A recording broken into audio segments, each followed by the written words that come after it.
Hello and welcome to K News. This is Hardik Trivedi. K News is wishing every Indian a very happy Independence Day. Let's have a look what is happening in India and in the world. Indian soldiers have given befitting reply to those who challenged the country's sovereignty from LOC to LAC. Prime Minister Narendra Modi said on Saturday in a subtle message to Pakistan and China.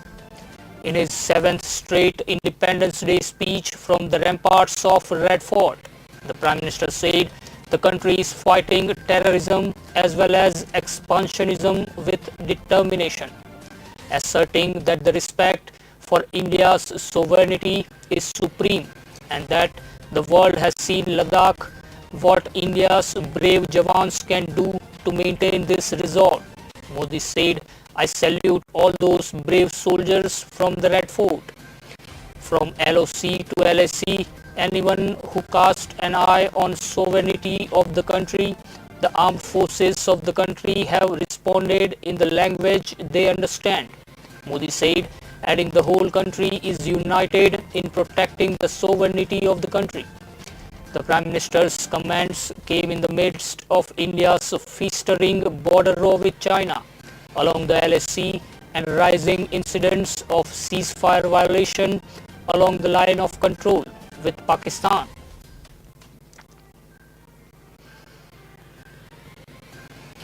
The United Arab Emirates has made a huge mistake in reaching a deal toward normalizing ties with Israel, Iran's President Hassan Rouhani said on Saturday in a speech furiously condemning what he called a betrayal by the Gulf state.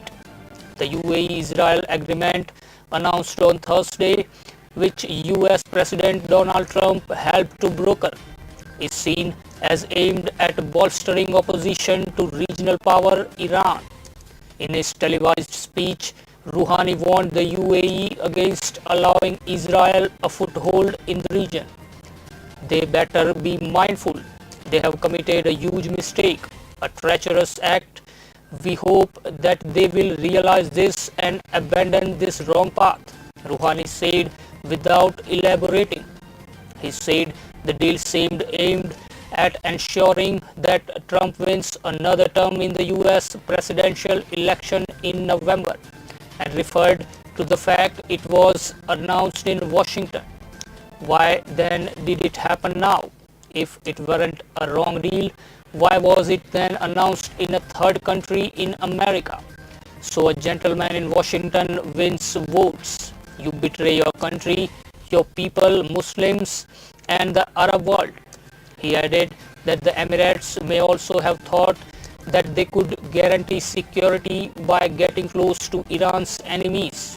But Iran had historically been the protector of its neighbors and ensurer of the security of the Persian Gulf.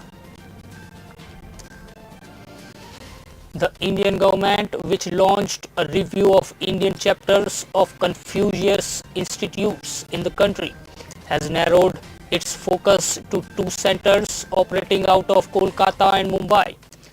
People familiar with the development said on condition of anonymity.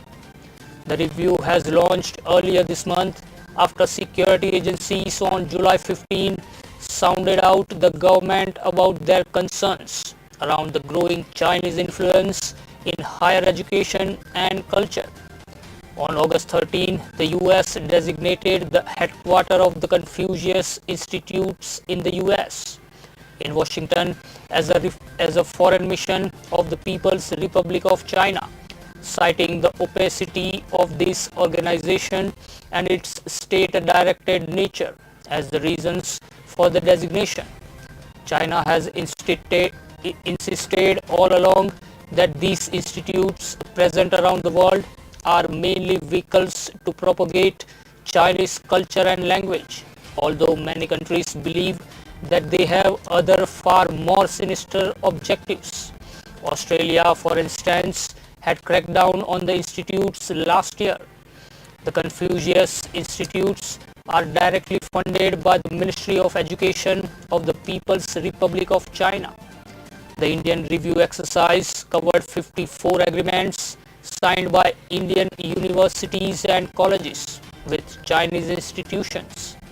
The initial assessment has revealed that many Indian educational institutions entered into agreements with universities in China without mandatory approvals from the central government. At the first high-level meeting held at the Education Ministry on August 5, officials said two Confucius institutes associated with the Mumbai University and Kolkata's School of Chinese Language came in for particular attention as they were involved in elaborate student exchange program. Prime Minister Narendra Modi on Saturday announced the launch of the National Digital Health Mission, under which every Indian will get a health ID that will store the individual's medical records. In his Independence Day address, the Prime Minister said the mission will help reduce problems in getting treatment in various health facilities in the country and herald a new revolution in the sector. From today, a big campaign is being launched in which technology will play a big role. The National Digital Health Mission is being launched today. This will bring a new revolution in India's health sector, and it will help reduce problems in getting treatment with the help of technology, Narendra Modi said. Every Indian will be given a health ID. This health ID will work as each Indian's health account, Mr. Modi said. Every test, disease and diagnosis and medical reports along with medicines will be stored in every citizen's health ID.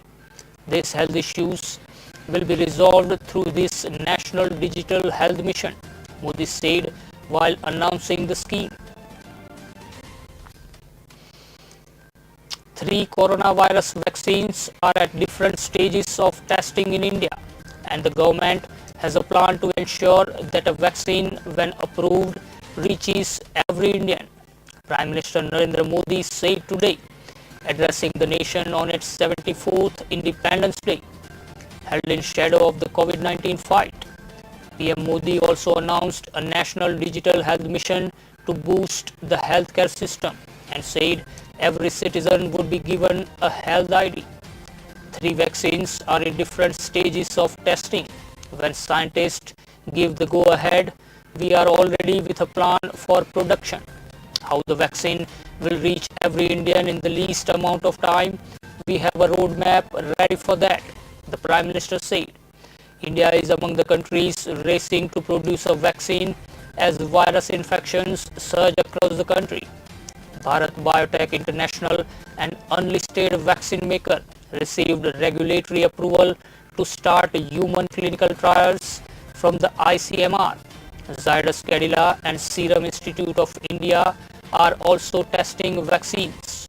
PM Modi delivered his 7th consecutive Independence Day speech from the Red Fort. This year's celebration was held under severe restrictions because of the virus fight. School children were not present and there were fewer invitees. Guests were seated at least 6 feet apart, and distancing was also observed during the military drills. Anti-Corruption Bureau officials in Telangana have seized cash worth over rupees 1.1 crore from the residence of a local revenue officer in the state Mechal Malkarji district. Mandal official Irva Balaraju Nagaraju, in charge of the district Kisara region, was reportedly caught accepting a bribe at his rented residence in town's AS Ravnagar. 3 others, including a village officer and 2 real estate agents, were also arrested. Further searches of his residence and the office of a Tehsildar are ongoing. According to the officials, Mr. Nagaraju allegedly demanded a bribe of 2 crore to settle a dispute over 28 acres of land in his jurisdiction. Sources said that apart from rupees 1.1 crore, a further 28 lakh in cash and gold was also found at his home. Land documents were also recovered. Telangana Chief Minister K. Chandrasekhar Rao has spoken about radical reforms in the state's revenue department following multiple allegations of corruption. The Congress today asked why those sitting in power are scared of naming China, which has entered Indian territory, and said every Congress worker and every Indian is proud of the armed forces. Talking to reporters after Prime Minister Narendra Modi's address to the nation, Congress's chief spokesperson Randeep Surjewala also said all Indians should ask the government this Independence Day what it was doing to protect the country and push China back.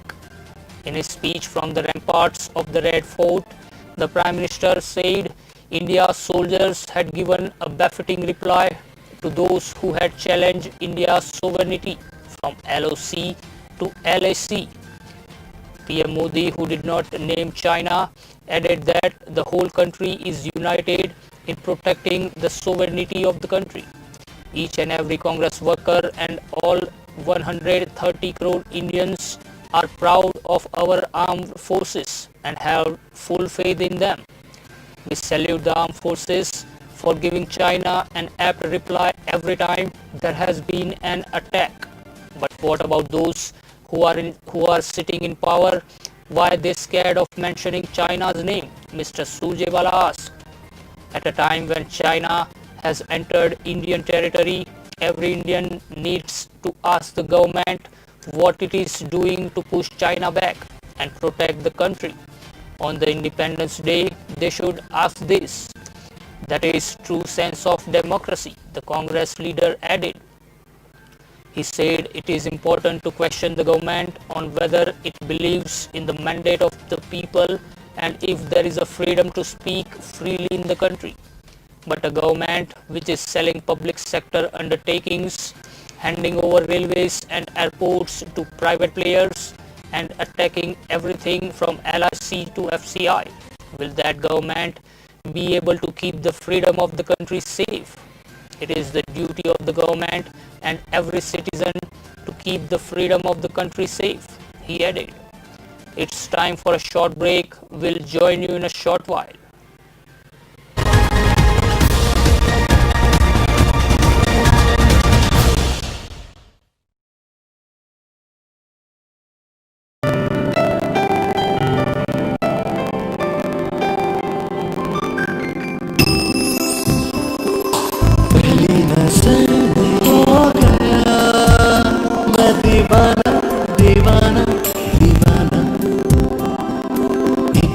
सुंदर जैसे कोई सपना सुहाना दीवाना दीवाना Kacharia tiles, जो देखे वो दीवाना।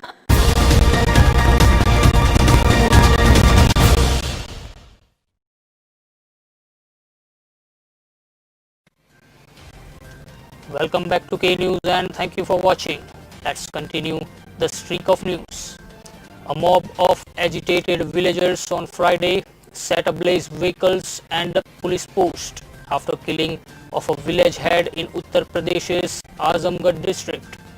The village head Satyamev Jayate alias Papuram died for bullet injuries after he was allegedly shot 6 times by the accused. The accused allegedly went to Mr. Jayate's house after committing the crime and informed his family about the killing. The incident sparked outrage among the villagers, who protested and resorted to violence. Dramatic visuals from the incident site showed a number of vehicles and police posts set ablaze by the violent mob.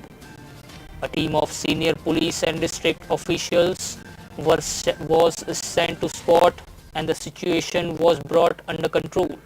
Heavy police force has been deployed at the site to control any untoward incident.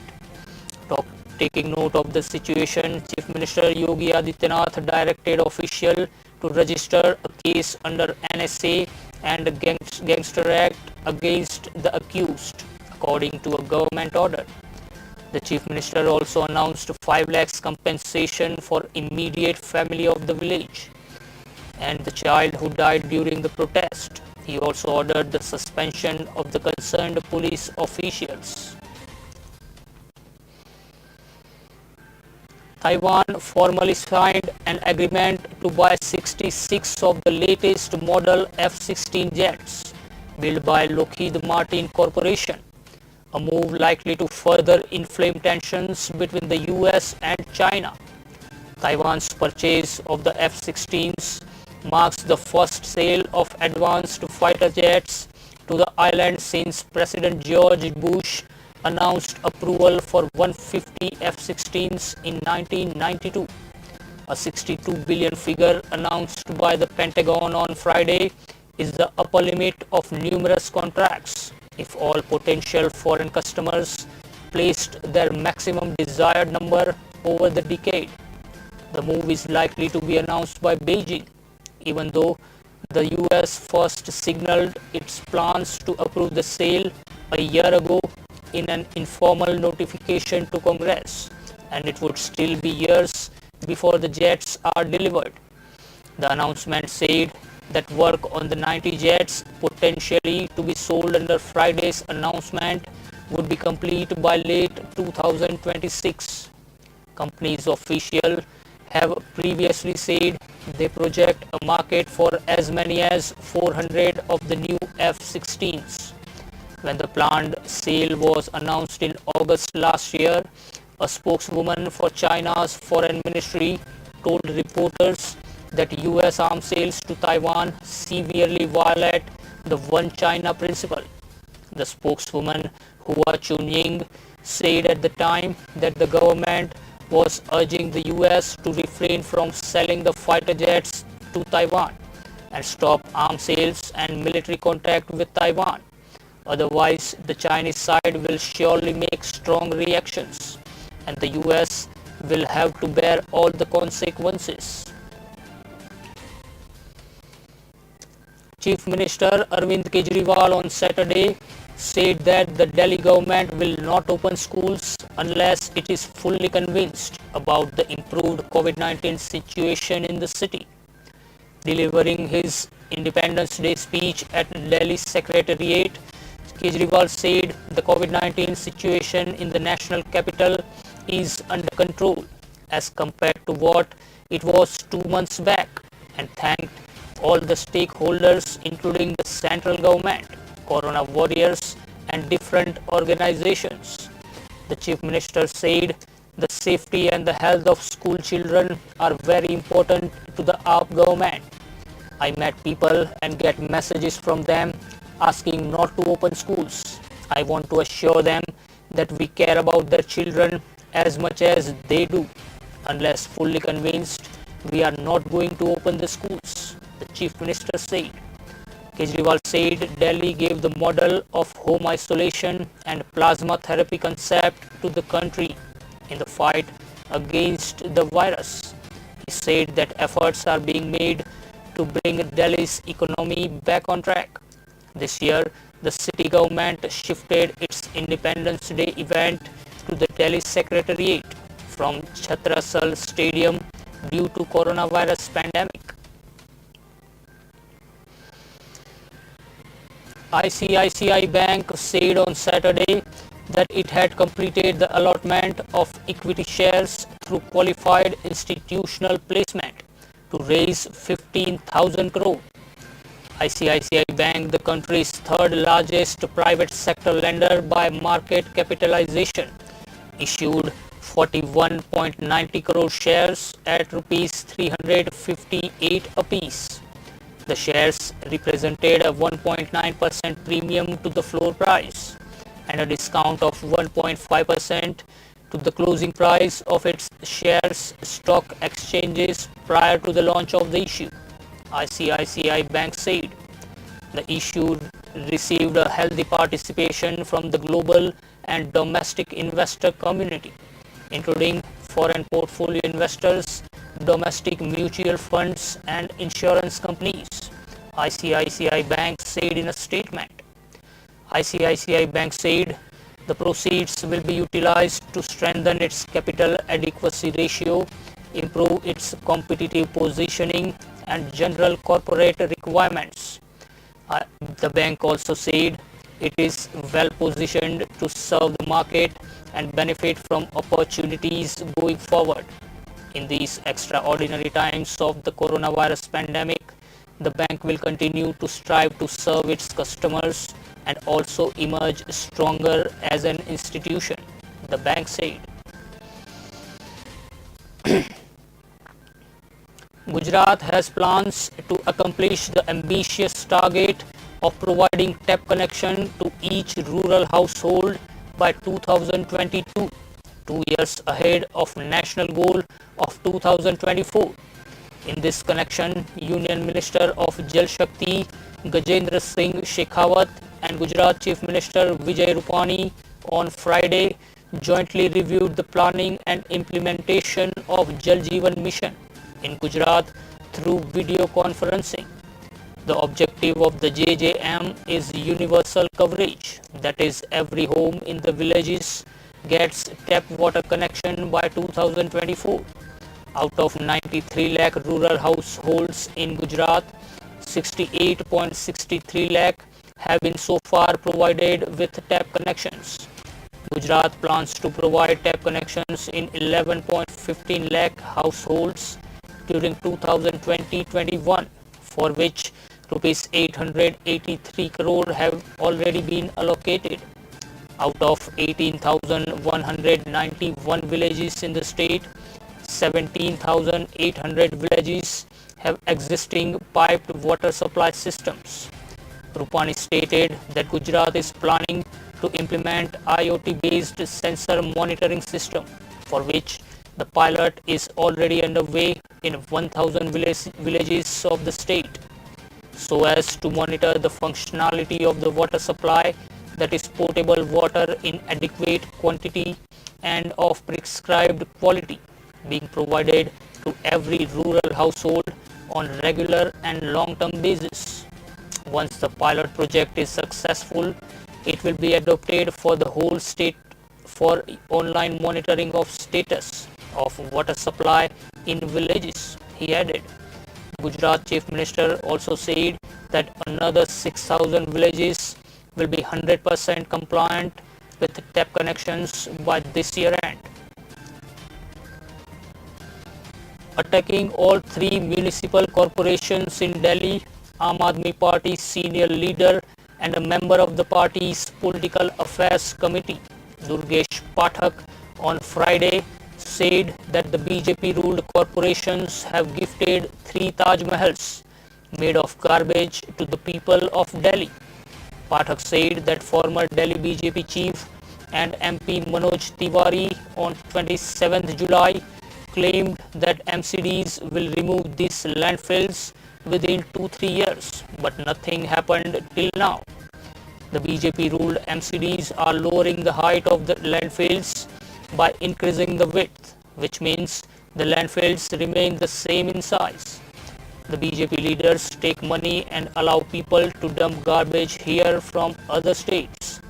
The AAP will go door to door to apprise people of Delhi about how the BJP lied to the citizens about these landfills.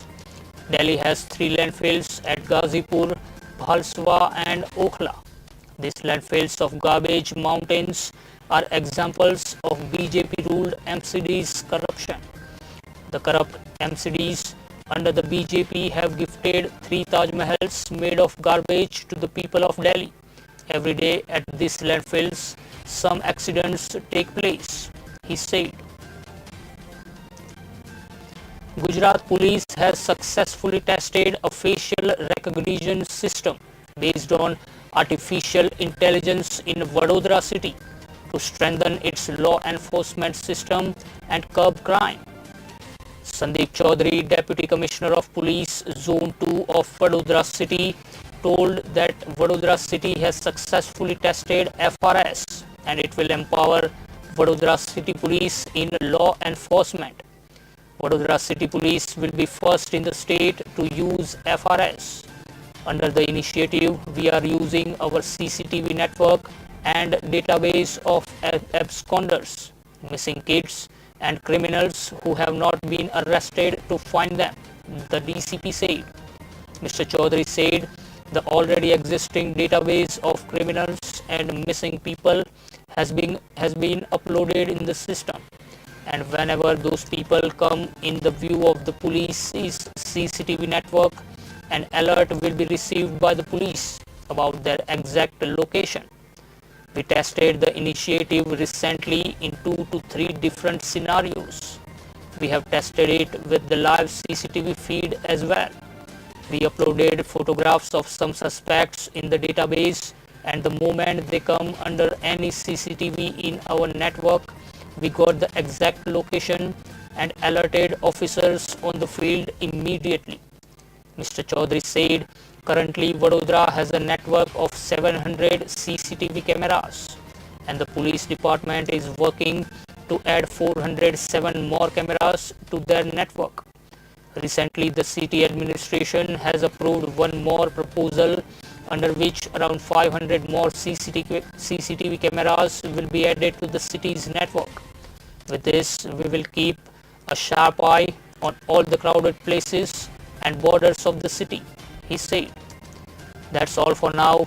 Keep watching K News. This is Hardik Trivedi taking your leave. Be alert, be positive, be safe.